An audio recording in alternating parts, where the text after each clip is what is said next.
Alright guys, so I started with example number 7. Here's what we did. We wanted to rationalize the denominator. Means that we want to get rid of the radical. We analyze the denominator and we see that there's a c, and we're dealing with a cube root. Ultimately, to remove the cube root, we needed the power to be a 3 so that it matches up with the index. In order to do that, we would need to multiply the bottom by c squared, the cube root of c squared. And that's what we did.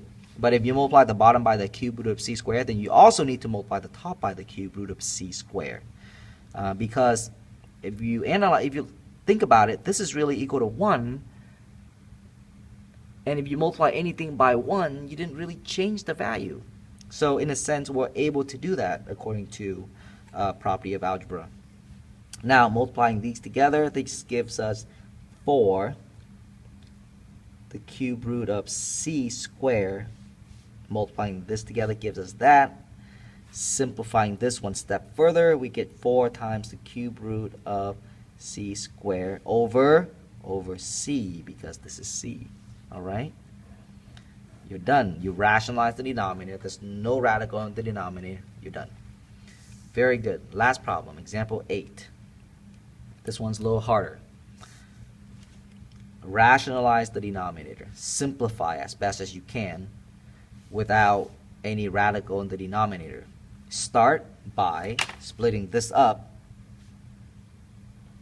The cube root of 8c, the cube root of 9d to the 5th power. Okay. In the numerator, the cube root of 8 is 2. So 2 the cube root of c. In the denominator, we can split this up into the cube root of d to the 5th means d to the cube times d squared. And d to the cube is actually a perfect square, so I leave it in the first radical. In the second radical, what I'm going to do is I'm going to write the 9 as 3 squared. So write that as 3 squared. Okay. So what I did is I split this up into a product of 2 radical. I know that d to the 5th can be expressed as d cubed times d squared, and d cubed is a perfect square, so I put that in the first radical. And then that would mean that d squared would go in the second radical. And then the 9 was rewritten as 3 squared. Remember that my goal is to rationalize the denominator, which means that radicals are not allowed in here. So far, I'm able to take out a d here. And I'm still stuck with the cube root of 3 squared d squared. And 2 cube root of c there. So my next task in order to remove the radical is to go ahead and multiply top and bottom by the cube root of, in order for me to remove the 3, I need to turn this into 3 to the 3rd. So I needed a 3 here. I need to turn this d squared into a d cubed, so I needed to multiply it with an additional d. So do that to top and bottom.